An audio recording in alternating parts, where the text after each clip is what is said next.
민수기 1장 2절부터 54절까지 돌아가면서 한 절씩 읽겠습니다.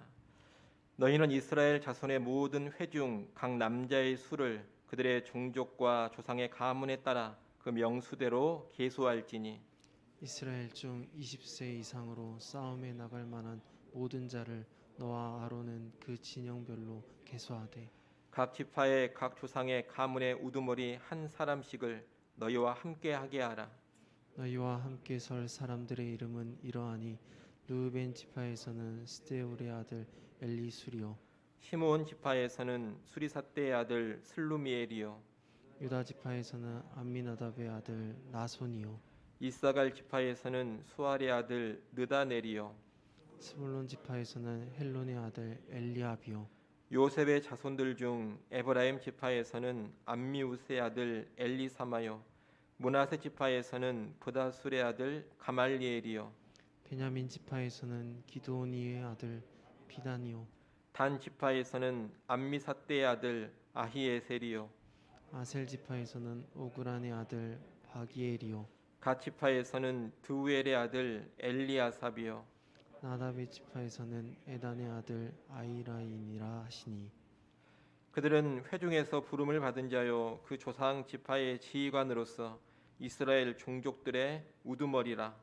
모세와 아론이 지명된 이 사람들을 데리고 둘째 달 첫째 날에 온 회중을 모으니 그들이 각 종족과 조상의 가문에 따라 20세 이상인 남자의 이름을 자기 계통별로 신고하며 여호와께서 모세에게 명령하신 대로 그가 시내 광야에서 그들을 계수하였더라.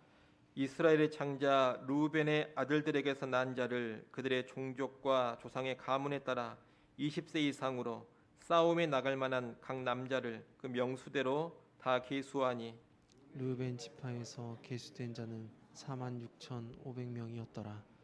시므온의 아들들에게서 난 자를 그들의 종족과 조상의 가문에 따라 20세 이상으로 싸움에 나갈 만한 각 남자를 그 명수대로 다 계수하니 시므온 지파에서 계수된 자는 59,300명이었더라.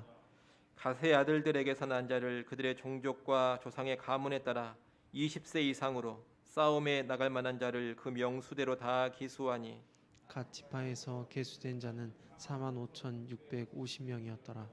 유다의 아들들에게서 난 자를 그들의 종족과 조상의 가문에 따라 20세 이상으로 싸움에 나갈 만한 자를 그 명수대로 다 계수하니 유다 지파에서 계수된 자는 74,600명이었더라. 이사갈의 아들들에게서 난 자를 그들의 종족과 조상의 가문에 따라 20세 이상으로 싸움에 나갈 만한 자를 그 명수대로 다 계수하니 이사갈 지파에서 계수된 자는 54,400명이었더라. 스불론의 아들들에게서 난 자를 그들의 종족과 조상의 가문에 따라 20세 이상으로 싸움에 나갈 만한 자를 그 명수대로 다 계수하니 스불론 지파에서 계수된 자는 57,400명이었더라. 요셉의 아들 에브라임의 아들들에게서 난 자를 그들의 종족과 조상의 가문에 따라 20세 이상으로 싸움에 나갈 만한 자를 그 명수대로 다 계수하니 에브라임의 지파에서 계수된 자는 45,000명이었더라. 므낫세의 아들들에게서 난 자를 그들의 종족과 조상의 가문에 따라 20세 이상으로 싸움에 나갈 만한 자를 그 명수대로 다 계수하니 므낫세 지파에서 계수된 자는 42,200명이었더라. 베냐민의 아들들에게서 난 자를 그들의 종족과 조상의 가문에 따라 20세 이상으로 싸움에 나갈 만한 자를 그 명수대로 다 계수하니 베냐민 지파에서 계수된 자는 45,400명이었더라.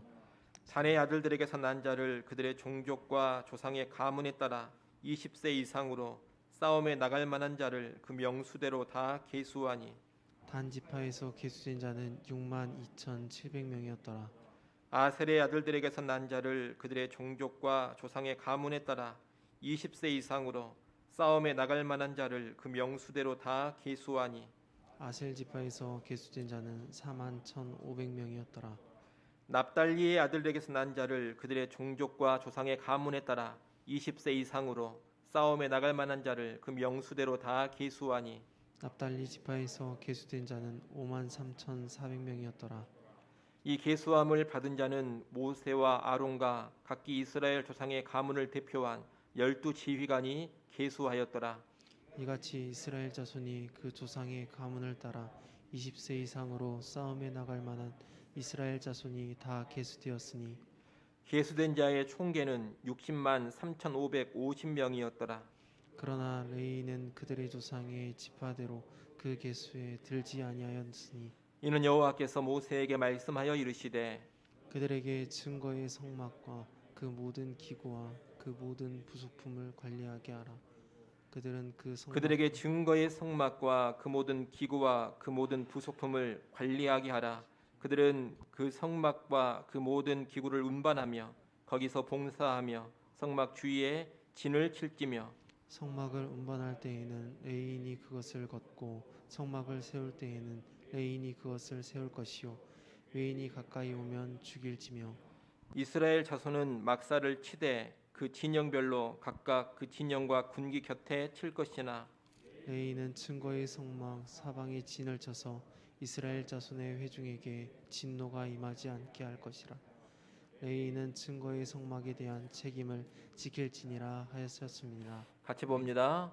이스라엘 자손이 그대로 행하되 여호와께서 모세에게 명령하신 대로 행하였더라. 아멘. 긴 말씀을 우리가 본문으로 읽었습니다. 먼저 참고로 하나 말씀을 드리면 긴 본문을 예배 시간에 읽는 것을 너무 불편하게 생각하시지 말라는 겁니다.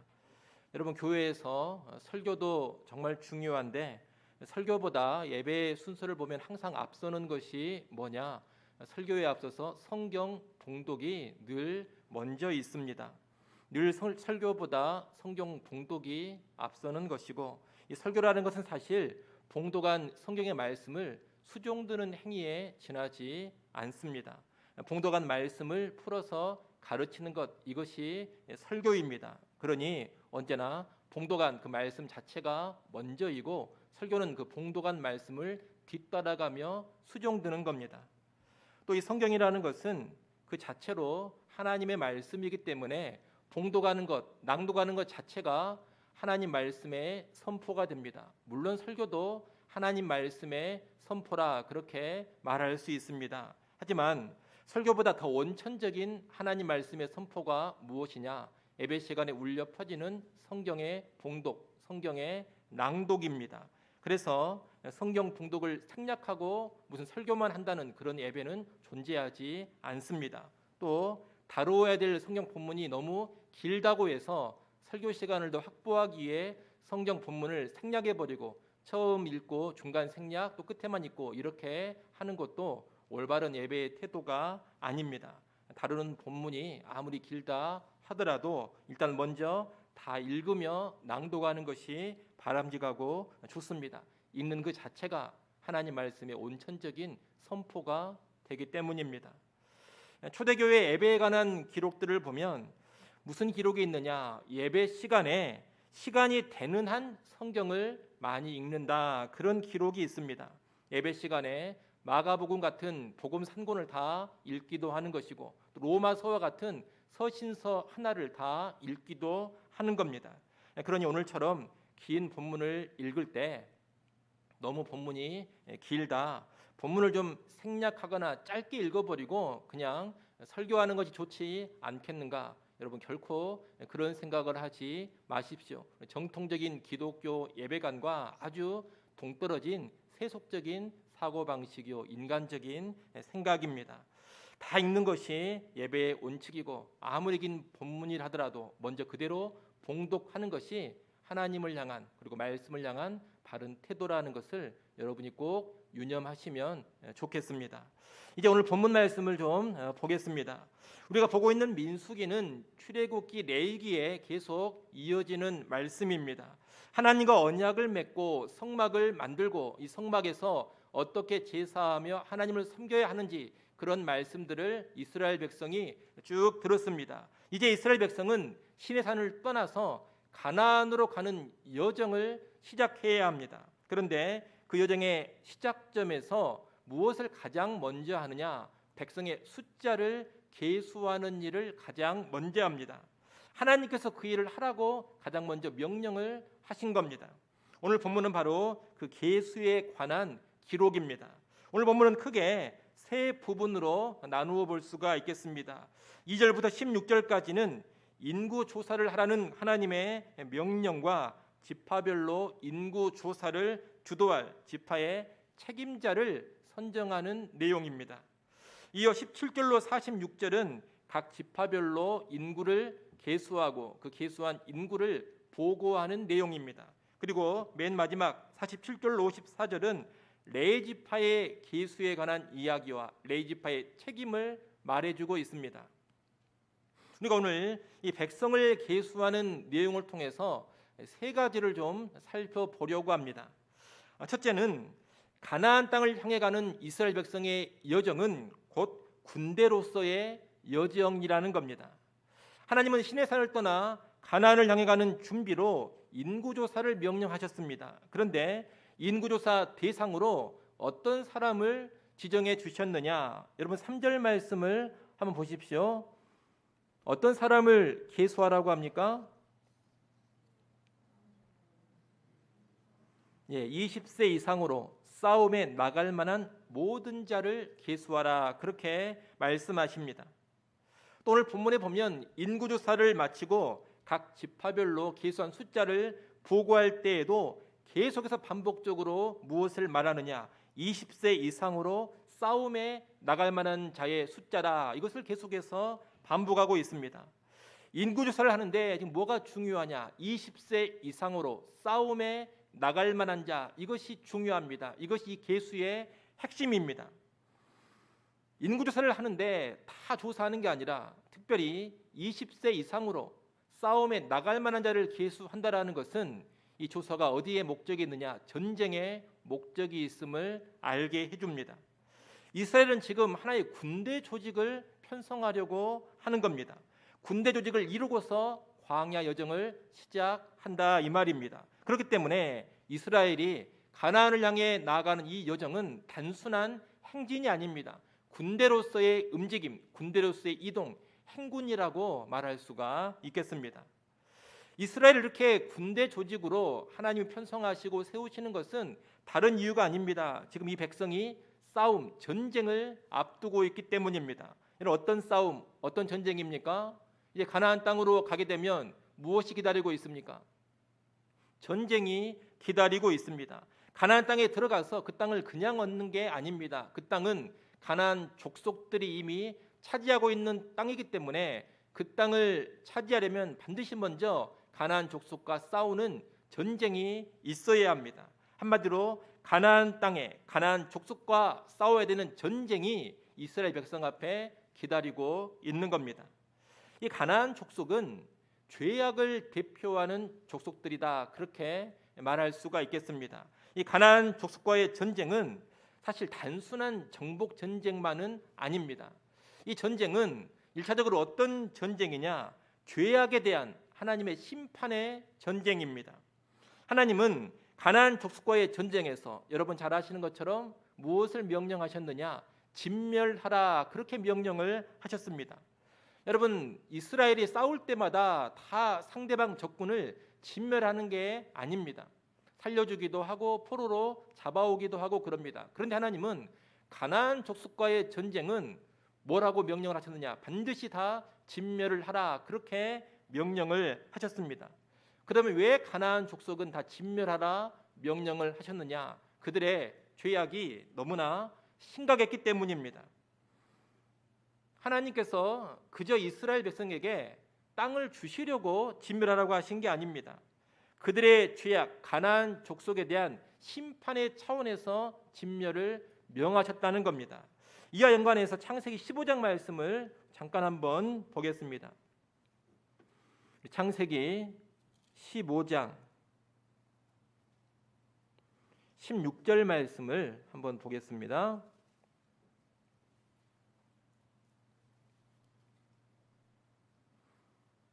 창세기 15장 16절 말씀, 여러분이 한번 읽어보십시오. 읽습니다. 내 자손은 사대 만에 이 땅으로 돌아오리니 이는 아모리 족속의 죄악이 아직 가득 차지 아니함이라 하시더니 아멘. 하나님이 이 아브라함에게 가나안 땅을 주시겠다고 약속을 하셨는데 4대 후에, 달리 말하면 400년 후에 그 땅을 주시겠다. 네 자손 4대 후에 그 땅을 차지할 것이다. 이렇게 말씀을 합니다. 그러면서 그 이유가 뭐냐? 아직 가나안 족속의 죄악이 가득 차지 않았기 때문이다. 이렇게 말씀합니다. 무슨 말이냐? 지금 아브라함 당대에 가나안 족속을 다 진멸해 버리고 그 땅을 주는 것은 하나님의 공의에 비추어 볼 때 바람직하지가 않다는 겁니다. 이것은 당시에 과한 심판이다. 하나님은 이런 식으로 지금 말씀을 하고 계십니다. 그러나 400년 정도가 지난 후라면 가나안 족속의 죄악이 아주 가득 차버려서 진멸의 심판을 당해도 마땅하게 된다는 겁니다. 그때는 그들을 진멸해도 하나님의 공의에 전혀 저촉되지 않습니다. 잔인한 게 아닙니다. 정당한 심판이 행해지는 겁니다. 결국 하나님의 의도는 뭐냐? 가나안 족속에 가득 찬 죄악을 진멸로 심판하시면서 동시에 가나안 땅을 약속대로 이스라엘 백성에게 주고자 하시는 겁니다. 그래서 가나안 정복 전쟁은 죄악에 대해서 일단 철저히 심판하는 전쟁이고 그 다음에 그 가나안 땅에 거룩한 하나님의 나라를 세우고자 하는 전쟁인 것입니다. 그런 전쟁을 지금 앞두고 있기 때문에 이스라엘 백성을 하나님은 군대 조직으로 편성을 시키십니다. 이렇게 출애굽한 이스라엘 백성이 전쟁을 앞두고 군대 조직으로 편성되고 있는 것은 오늘날의 교회, 우리 그리스도인들에게 그대로 적용이 됩니다. 구약 이스라엘이 유월절 어린 양의 피로 사망을 면하고 출애굽한 것은 예수 그리스도를 통한 신약 구원의 예표입니다. 예수 믿는 그리스도인들 교회가 이제 신약의 출애굽한 이스라엘이 되는 겁니다. 신약의 이스라엘인 교회를 가리켜 흔히 뭐라고 부르느냐? 전투하는 교회 이렇게 부릅니다. 왜 전투하는 교회라고 부르느냐? 구약 이스라엘이 가나안 정복 전쟁을 수행해야 했던 것처럼 신약의 교회는 어떤 전쟁을 수행해야 하느냐? 죄와 싸우고 타락한 세상의 풍조와 싸우고 원수 마귀와 싸우면서 이 땅에 하나님 나라를 세워가는 그런 전쟁을 감당해야 합니다. 그래서 교회를 가리켜 전투하는 교회라 그렇게 부르는 겁니다. 이 전투하는 교회의 모습이 오늘 백성을 20세 이상 싸움에 나갈 만한 자만 계수하는 그 장면에서 여실히 드러나는 겁니다. 여러분, 구원받은 우리 신자들의 삶, 신앙의 삶은 영적 전쟁의 삶이라는 것을 반드시 기억해야 됩니다. 이 영적 전쟁의 삶을 성경 곳곳에서 보여주고 있는데 특별히 신약의 에베소서 6장에서 잘 보여줍니다. 이 세상의 싸움, 세상 사람들의 전쟁은 혈과 육의 싸움, 혈과 육의 전쟁입니다. 사람을 상대하면서 사람을 치고 사람을 죽이는 그런 전쟁이라는 겁니다. 그러나 신약 교회의 싸움은 그런 전쟁, 그런 싸움이 아닙니다. 사람을 상대로 하면서 치고받고 하는 그런 싸움이 아니라 주먹이나 총칼로 싸우는 그런 싸움이 아니라 영적인 전쟁이라는 겁니다. 하나님의 전신갑주를 입고서 악한 영적 세력과 싸우는 그 영적 전쟁을 신약의 교회는 감당해 갑니다. 따라서 우리는 이러한 사실을 알 때 어떤 도전을 받아야 하느냐? 우리가 능히, 우리 한 사람 한 사람이 능히 싸움에 들여질 만한 사람이 되어야 한다. 이런 도전을 받아야 합니다. 오늘 본문의 말씀에 따른다면 이 싸움, 영적인 전쟁을 감당하려면 20세 이상으로 싸움에 나갈 만한 자가 되어야 합니다. 다시 말하면 영적인 전쟁을 감당하려면 어린아이의 상태로만 있어서는 절대로 안 된다는 겁니다. 20세 이상으로 싸움에 나갈 만한 자, 다시 말하면 영적으로 잘 성장해서 영적인 싸움을 능히 감당할 수 있는 그런 사람이 되어야 합니다. 우리 신앙의 여정이 전쟁이 아니라 그저 관광이나 하고 유람이나 하고 즐겁게 보내기만 하는 그런 여정이라면 굳이 성장하고 싸울 수 있는 그런 사람 될 필요는 없습니다. 그렇지 않습니까? 우리 신앙의 여정이 관람의 여정이요, 무슨 즐겁게 여행이나 하는 그런 여정이라면 어린아이 상태로 그대로 있어도 아무런 문제가 없습니다. 강하지 못해도 괜찮고 훈련받지 않아도 괜찮습니다. 담대하지 않아도 아무런 문제가 없습니다. 하지만 우리 신앙의 여정이 전쟁의 여정이라면 이야기가 전혀 달라집니다. 우리 신앙의 전쟁의 여정이라면 이 신앙의 여정에 들여지는 모든 그리스도인들은 절대로 어린아이의 상태로, 나약한 상태로 머물러 있어서는 안 되는 겁니다. 성장해 가야 됩니다. 장성해서 강한 자가 되어야 합니다. 능히 칼을 빼들고 싸울 수 있는 영적인 군사가 되어야 하는 겁니다. 여러분, 우리는 관광으로 부름받은 그리스도인들이 아니라 영적인 전쟁으로 부름받은 그리스도인들이라는 것을 마음 깊이 새겨야 합니다. 우리는 싸워야 할 대적 앞에 서 있는 존재들입니다. 마귀와 싸워야 하고 죄와 싸워야 하고 세상과 싸워야 합니다. 그러니 여러분, 영적으로 반드시 성장하시고 여러분을 영적으로 더 강하게 훈련시켜 가시기를 바랍니다. 오늘날 교회에 어린아이들이 너무나 많습니다. 걸핏하면 시험 들고 쓰러지고 상처를 받았다, 마음이 상했다 그러면서 신앙을 떠나버리는 그런 사람들이 교회마다 수두룩합니다. 힘든 일이 생기거나 고난이 찾아오면 믿음으로 이겨내지를 못하고 바로 원망이 터져나오고 불평과 불만이 나오고 하나님 앞에서 제대로 서지 못하는 그런 신자들이 비일비재합니다. 무슨 일만 있으면 예배를 쉽게 제껴버리는 그런 신자들 얼마나 많습니까? 말씀이고 기도고 다 우선순위에서 밀려나 버린 그런 신자들이 또 얼마나 많습니까? 직장 일이라든가 취미라든가 여행이라든가 오락이라든가 문화생활이라든가 자기 개발에는 그토록 열심을 품으면서 하나님 말씀에 순종하는 일에는 너무나 나태한 그리스도인들이 한둘이 아닙니다. 늘 연약해서 목사가 돌아봐 줘야 되고 교회에 성숙한 다른 사람이 돌아봐 주고 챙겨줘야만 합니다. 누가 붙잡아 줘야지만 겨우 자기 신앙을 근근히 유지해 갑니다. 여러분, 이런 사람들이 다 영적인 갓난아이들, 영적인 어린아이들, 영적인 철부지들입니다. 그들은 구원은 받았을지 모르겠습니다만 하나님 나라의 확장에 전혀 기여하지를 못합니다. 영적인 전쟁에 전혀 들여질 수가 없습니다. 사실 전쟁을 생각한다면 아무짝에도 쓸모가 없습니다. 개수되는 사람들이 아니라 허수에 지나지 않는 사람들입니다. 우리가 그런 상태에 머물러 있어서는 안 된다는 겁니다. 여러분, 우리가 구원을 받았다면 이제 전쟁에 들여져야 되는 사람이라는 것을 기억하시고 열심히 성장하시고 훈련하시기를 바랍니다. 잘 성장하시고 훈련해서 전쟁에, 싸움에 나갈 만한 사람들이 되어야 합니다. 하나님 나라를 위한 영적인 전쟁에 기꺼이 들어질 수 있는 그런 신자들이 되어야 합니다. 여러분, 자기가 혹시라도 영적으로 너무 어리다 싶으면 영의 양식인 말씀을 부지런히 섭취하면서 영적으로 성장해 가시기를 바랍니다. 예배에 우선순위를 두는 예배 훈련을 해 가시고 깨어 기도하는 훈련을 해 가시기 바랍니다. 쉽고 편하게 자기 기분 내키는 대로만 살아갈 것이 아니라 자기를 부인하고 십자가를 지는 순종의 훈련을 하시기 바랍니다. 자기 관심에만 파묻혀 지내시면 안 됩니다. 늘 나는 힘들다, 나는 어렵다, 나는 괴롭다, 이런 자기의 깊은 동굴 속에만 빠져 있지 마시고 그 동굴을 빠져나와서 다른 사람도 돌아보는 그런 훈련을 좀 하셔야 됩니다. 희생도 훈련해야 되고 헌신도 훈련해야 됩니다. 물질을 드리고 교회를 섬기고 봉사하는 법도 훈련을 받아야 합니다. 그럴 때 실제적으로 싸울 수 있는 그리스도 예수의 좋은 군사가 되는 겁니다. 여러분, 자기 자신을 한번 잘 평가해 보십시오. 나는 정말 20세 이상으로 싸움에 나갈 만한 자인가?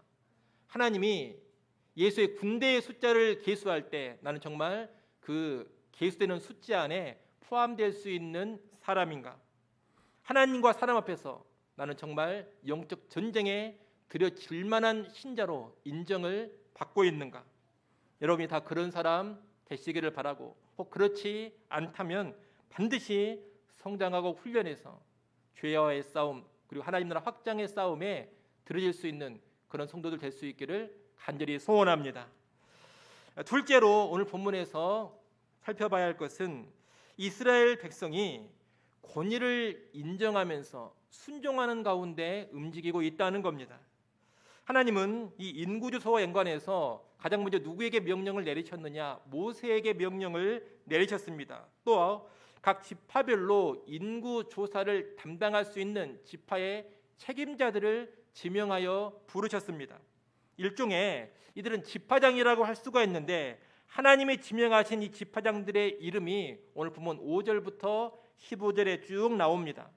모세는 하나님으로부터 명령을 받은 대로 이들을 불러다 책임자로 다 세웁니다. 이들은 이제 각 지파의 우두머리들로서 지파를 통솔하고 이끄는 그런 사람들이 되는 겁니다. 그런데 그들의 첫 번째 임무가 무엇이냐? 다른 게 아닙니다. 지파별로 20세 이상으로 싸움에 나갈 만한 자를 계수하는 일입니다. 하나님의 명령을 받은 모세가 이 지파장들에게 명령을 내리자 그들은 즉시 순종해서 지파별로 계수를 하고 보고를 합니다. 이러한 과정을 보면 지금 어떤 질서, 어떤 모습이 나타나고 있느냐? 최고 지도자를 할 수 있는 하나님으로부터 시작해서 모세 그리고 12지파장 순으로 권위가 세워지고 그 권위에 즉각적으로 순종하고 있는 모습이 나타나고 있다는 겁니다. 하나님이 명령하시면 모세는 즉시 순종합니다. 또 모세가 명령하면 12지파장들이 즉각적으로 순종합니다. 12지파장이 명령하면 각 지파의 사람들이 또 즉각적으로 순종합니다. 여러분, 그래서 이 인구조사가 하나님의 명령하신 바로 그 당일날에 다 끝나버립니다. 민수기 1장 1절을 한번 보십시오. 1절에 보면 하나님께서 말씀하신 날, 이 인구조사를 명령하신 그 날짜가 나옵니다. 언제입니까? 둘째 달 첫째 날 2월 1일에 명령하셨다 이렇게 되어 있습니다. 18절 말씀을 또 한번 보십시오. 18절 같이 한번 읽어보겠습니다. 둘째 달 첫째 날에 온 회중을 모으니 그들이 각 종족과 조상의 가문에 따라 20세 이상인 남자의 이름을 자기 계통별로 신고하매. 아멘. 둘째 달 첫째 날 2월 1일입니다. 1장 1절과 똑같은 날입니다. 동일한 날에 회중을 다 모으고 계통별로 신고했다 그렇게 말씀합니다. 다시 말하면 그날 그 하루에 한 번의 모임으로 인구조사가 다 끝나버린 겁니다. 이것을 보면 지금 이스라엘은 지도자의 권위를 인정하고 그 명령에 즉각 순종하면서 아주 일사불란하게 움직이고 있습니다. 정말 잘 조직된 군대와 같이 움직이고 있다는 겁니다. 우리는 이 모습을 오늘날 교회에도 적용해 볼 수 있어야 합니다. 영적인 전쟁을 감안한다면 교회는 군대와도 같은 조직입니다. 물론 그렇다고 해서 교회 안에 군대 계급 같은 어떤 계급 구조가 존재하는 것은 결코 아닙니다. 교회는 계급 구조가 아닙니다. 본질적으로 교회 안에 모든 성도들이 다 동등합니다. 하지만 그렇다고 해서 모두가 다 동등한 권위를 가지고 있는 것은 결코 아닙니다. 교회는 일단 예수 그리스도를 머리로 삼습니다. 전쟁에 비추어본다면 예수 그리스도께서 총사령관이 되십니다. 그리고 그 사령관이신 예수 그리스도의 부름을 받아 세워진 교회마다의 인도자들, 지도자들이 있습니다. 오늘날로 본다면 목사나 장로와 같은 사람들이 바로 그런 사람들입니다. 이런 지도자들이 다스리고 통솔하는 영적 권위를 분명히 가지고 있습니다. 그렇기 때문에 교회는 무엇보다도 예수 그리스도의 권위를 인정하고 그분의 말씀에 철저히 복종해야 합니다. 더불어 예수 그리스도께서 불러 세우신 교회 안에 지도자들의 권위를 또한 인정하면서 그들의 정당한 권위에 순복할 줄 알아야 합니다. 이렇게 권위가 바르게 서고 권위에 대한 존중이 있고 권위에 대한 순종이 있을 때 군대로서의 교회는 제대로 서는 것이고 교회는 영적 전쟁을 제대로 감당할 수 있게 되는 겁니다. 생각해 보십시오. 지도자도 무시하고 권위도 인정하지 않고 권위가 명령에도 순종하지도 않는데 그런 교회가 어떻게 영적인 전쟁을 감당할 수가 있겠습니까? 군대도 그렇지 않습니까? 상관이 명령을 해도 무시해버리고 듣지 않는다면 그런 군대가 어떻게 전쟁을 감당할 수가 있겠습니까? 그런 군대는 오합지졸이고 다 무너져 내리는 겁니다. 근데 안타깝게도 오늘날 권위를 무시하고 인정하지 않는 그런 시대의 풍조가 너무나 강합니다. 이 권위주의와 권위를 분간할 줄 알아야 되는데 지금은 분간을 하지 못합니다. 여러분, 권위라는 것은 남을 지휘하거나 통솔해서 따르게 하는 힘을 뜻하는 겁니다. 이런 권위는 어떤 조직, 어떤 공동체에서든 반드시 필요하고 꼭 있어야 합니다. 남을 지휘하거나 통솔해서 따르게 하는 그런 힘은 어느 조직에나 반드시 있어야 한다, 이 말입니다. 권위는 어디에나 있어야 합니다. 그에 비해서 이 권위주의라는 것은 바르고 이성적인 판단이나 상식을 다 무시해버리고 권위를 가진 사람이 말하기만 하면 그대로 따를 수밖에 없고 그 사람이 뭘 해도 입 다물고 참고 지지하는 것, 여러분, 이것을 가리켜 권위주의라고 합니다. 폭군이 되어서 권위를 가진 사람이 멋대로 권위를 휘두르며 행패를 부려도 아무 소리 하지 못하고 그대로 순응해 가는 것, 여러분, 이런 것을 가리켜 권위주의라고 합니다. 이런 권위주의는 문제가 심각한 악습입니다. 따라서 우리는 권위주의는 철저히 배격을 해야 하지만 좀 전에 말씀드린 권위 자체는 철저히 인정하고 존중을 해야 합니다. 그런데 요즘은 권위주의와 권위를 분간하지를 못하고 다 터부시해 버린다는 겁니다. 권위에 대한 인정, 권위에 대한 존중을 말하기만 하면 바로 권위주의라고 다 몰아붙여 버립니다. 권위, 이런 얘기를 꺼내면 다 꼰대 취급을 해버립니다. 여러분, 대표적으로 학교의 교권이 얼마나 많이 무너져 있습니까? 과거에 권위주의적이었던 교사들의 문제가 많이 있었습니다. 그런 권위주의를 타파한다고 하면서 교사의 권위 자체를 다 무너뜨려 버렸습니다. 때문에 요즘 학교에서 교사의 권위가 사실 없습니다. 그러면 학교는 난장판이 되는 겁니다. 학교의 기능을 절대 제대로 감당하지 못하는 겁니다. 권위가 사라져버렸기 때문입니다. 학교만 그런 것이 아니라 가정도 그렇고 나라도 그렇습니다. 가정에서 부모의 권위가 무너져버리면 가정이 망가집니다. 자식들이 난장판이 되는 겁니다. 국가 지도자, 국가 관료들의 권위가 다 무너져버리면 국가 또한 난장판이 되는 겁니다. 그런데 교회도 그렇습니다. 여러분, 교회도 권위가 무너져버리면 난장판이 되어집니다. 무질서하고 아주 무기력한 그런 공동체가 되어버리는 겁니다.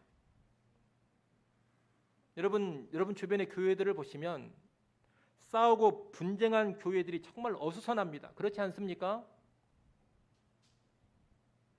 목회자와 심각한 갈등을 일으키면서 대립을 오래도록 한 교회, 정말 질서가 없습니다. 왜 그런지 아십니까? 그런 교회일수록 권위를 우습게 여기고 권위를 존중하지 않는 그런 분위기가 팽배해졌기 때문입니다. 그런 교회에 목회자가 부임을 해서 가면 설교를 하고 권면을 해도 제대로 받아들이지를 않습니다.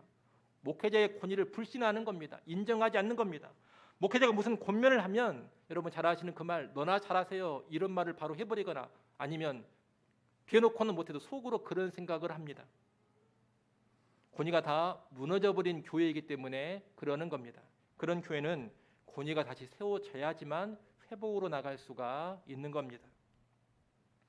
오늘 본문의 이스라엘은 권위가 잘 서 있고 권위에 대한 순복도 잘 이루어지고 있습니다. 물론 이제 민수기 뒤로 가보면 모세의 권위에 대적하고 반항하는 그런 모습들이 슬슬 나타나기 시작합니다. 하지만 오늘 본문에서만큼은 권위를 존중하고 권위에 대한 순복이 잘 이루어지고 있다는 겁니다. 건강한 모습입니다.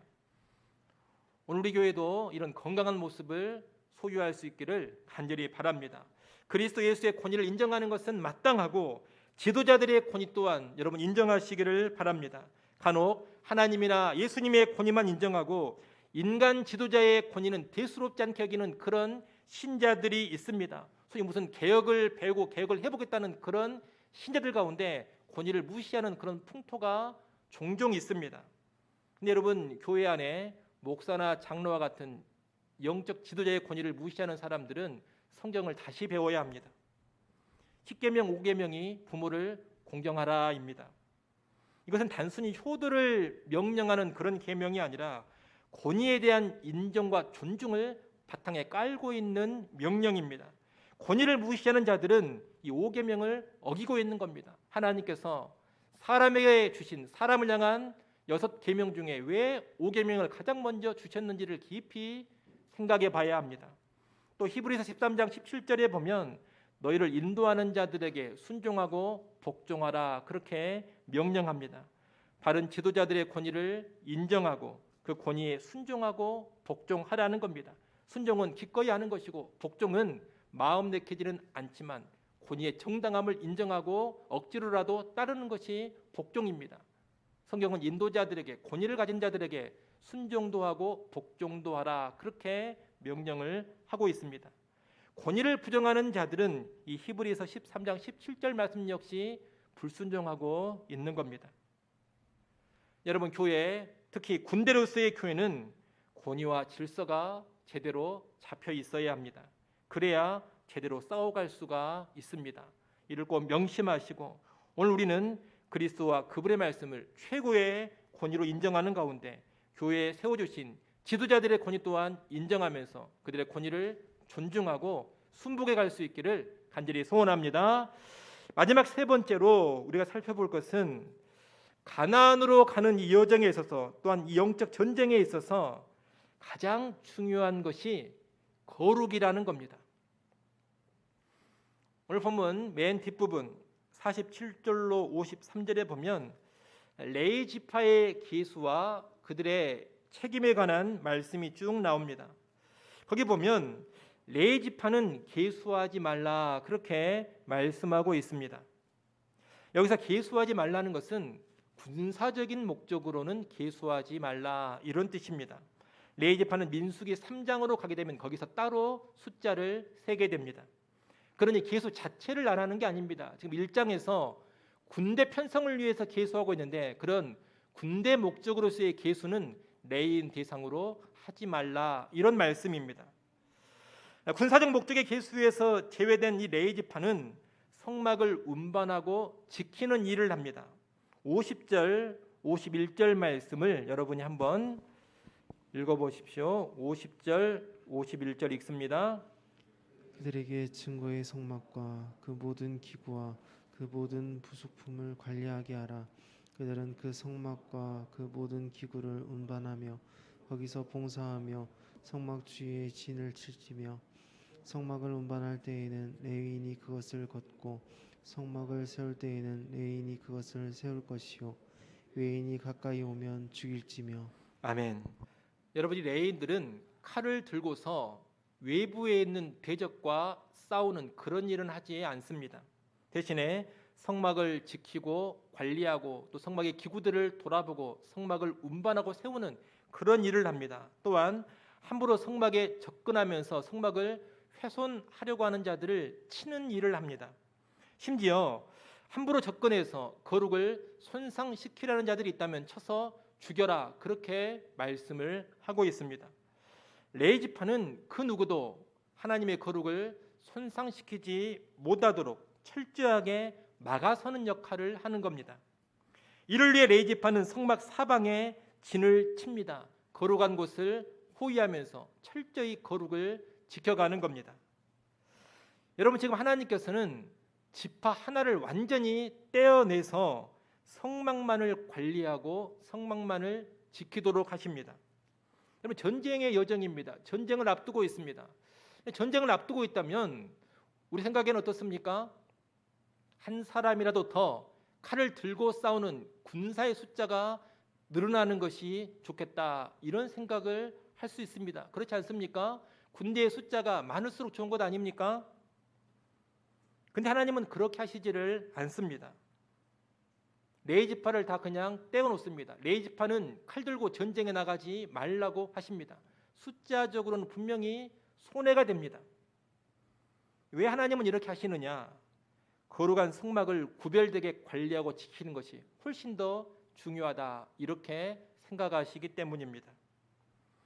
여러분, 이것은 가나안 족속과 전쟁해야 하는 이스라엘에게 있어서 가장 중요한 게 뭐냐? 바로 거룩이라는 것을 가르쳐 주는 겁니다.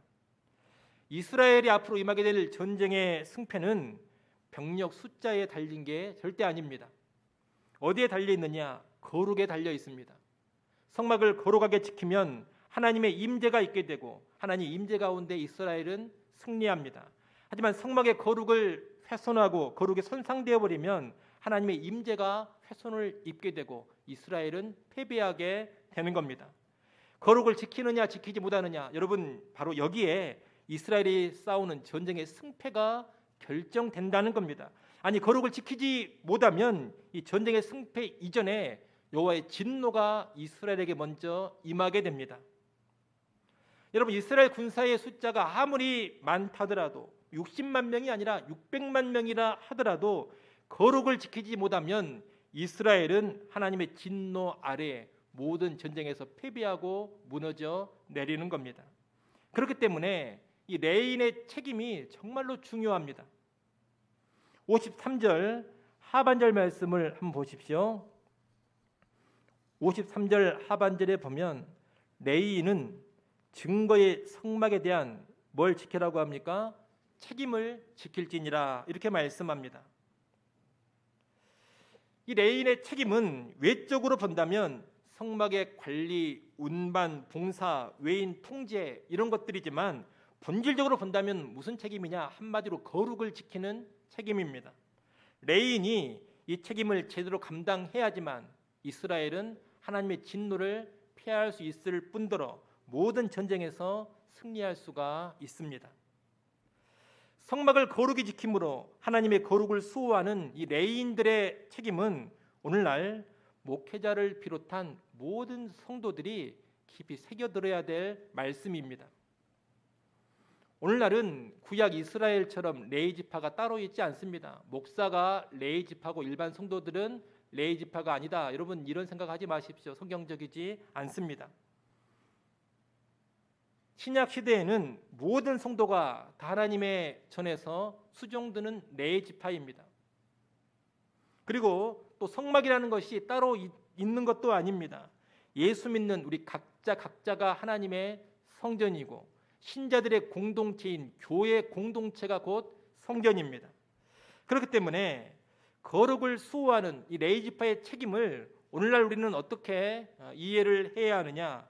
목회자를 비롯한 모든 성도들이 각각 성전된 자기 자신을, 그리고 성전된 교회 공동체를 거룩하게 지켜야 한다, 이렇게 이해해 볼 수가 있겠습니다. 여러분, 우리는 하나님의 임재가 있는 성령님이 내주하시는 성전된 우리 자신을 철저하게 거룩히 지켜야 합니다. 또한 하나님의 임재가 있는 성전된 교회 공동체 역시 철저히 거룩하게 지켜야 합니다. 거기에 교회의 생사가 걸려 있고 거기에 영적 전쟁의 모든 승패가 달려 있습니다. 여러분, 아무리 신자들의 숫자가 많고 교회 숫자가 많고 기독교 점유율이 그 나라 안에 높다 하더라도 거룩을 상실해버리면 아무런 힘이 없습니다. 거룩을 상실해버리면 영적인 전쟁에서 절대 승리를 거두지 못합니다. 무기력해지는 겁니다. 패배하는 겁니다. 여러분, 그것을 우리 한국교회가 잘 보여주고 있지 않습니까? 얼마나 많은 신자들이 있습니까? 또 얼마나 많은 교회들이 있습니까? 기독교 점유율이 얼마나 또 높습니까? 다른 종교에 비하면 상당히 높습니다. 그런데도 거룩을 제대로 지키지를 못하고 죄와 부패와 거짓과 불의에 다 노출되고 휩쓸렸습니다. 전혀 영향력이 없습니다.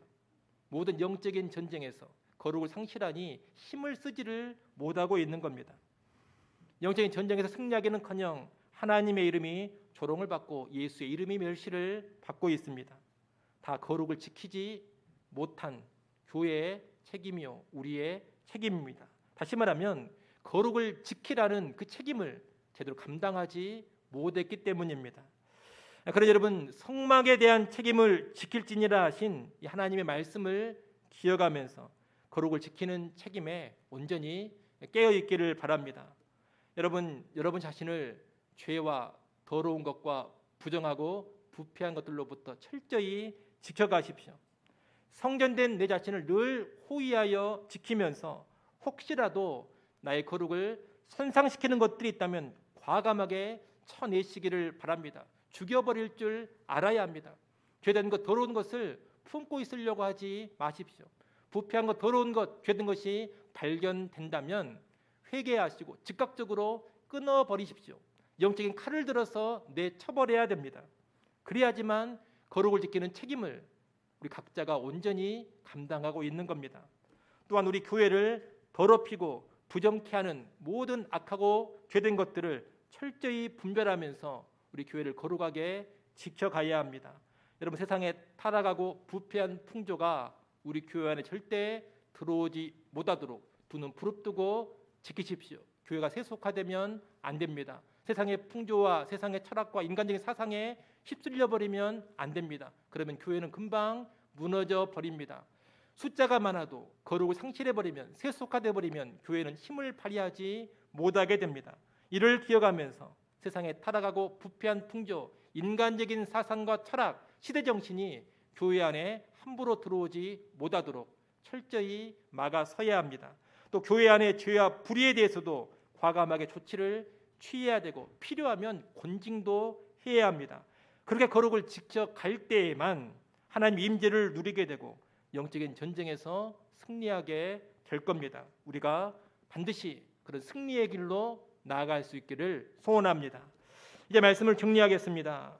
여러분, 우리가 오늘 이스라엘 백성의 수를 계수하는 말씀을 보면서 세 가지를 살펴봤습니다. 우리 신앙의 여정이 영적인 전쟁이기 때문에 영적인 전쟁을 감당할 수 있는 그런 사람들로 성장하고 훈련되자 했습니다. 또 권위를 존중하고 순종해야 군대된 교회가 건강하고 견고히 설 수 있다 했습니다. 또 영적인 전쟁을 감당하는 교회는 무엇보다 거룩을 지켜야 하지만 승리할 수 있다 했습니다. 이러한 내용들을 잘 기억하시고 여러분의 신앙생활에 적절히 적용할 수 있기를 간절히 소원합니다. 기도하겠습니다. 하나님 아버지, 우리 신앙의 여정이 영적인 전쟁임을 알게 하시고 늘 깨어있게 하여 주시옵소서. 무엇보다 우리 자신이 싸움에 나갈 만한 자로 계수되기를 원합니다. 예수 믿고서 영적인 어린아이로 머무르지 않게 하여 주옵소서. 잘 성장하고 훈련되어져서 실제 하나님의 군사로 계수되며 능히 싸울 수 있는 자들 다 되게 하여 주옵소서. 군대된 교회에서 영적 전쟁의 여정에서 권위를 존중하고 순종케 하여 주옵소서. 정당하고 바른 권위를 무시하지 않기를 원합니다. 권위가 살아있는 교회가 되게 하시고 또한 권위를 존중하고 순종하는 교회로 세워지게 하여 주옵소서. 하나님, 무엇보다 거룩하기를 원합니다. 이 거룩에 전쟁의 승패가 달려있음을 깨닫고 내 자신과 교회의 거룩을 지키는 그 책임에 철저히 깨어있게 하여 주시옵소서. 예수님의 이름으로 기도드리옵나이다. 아멘.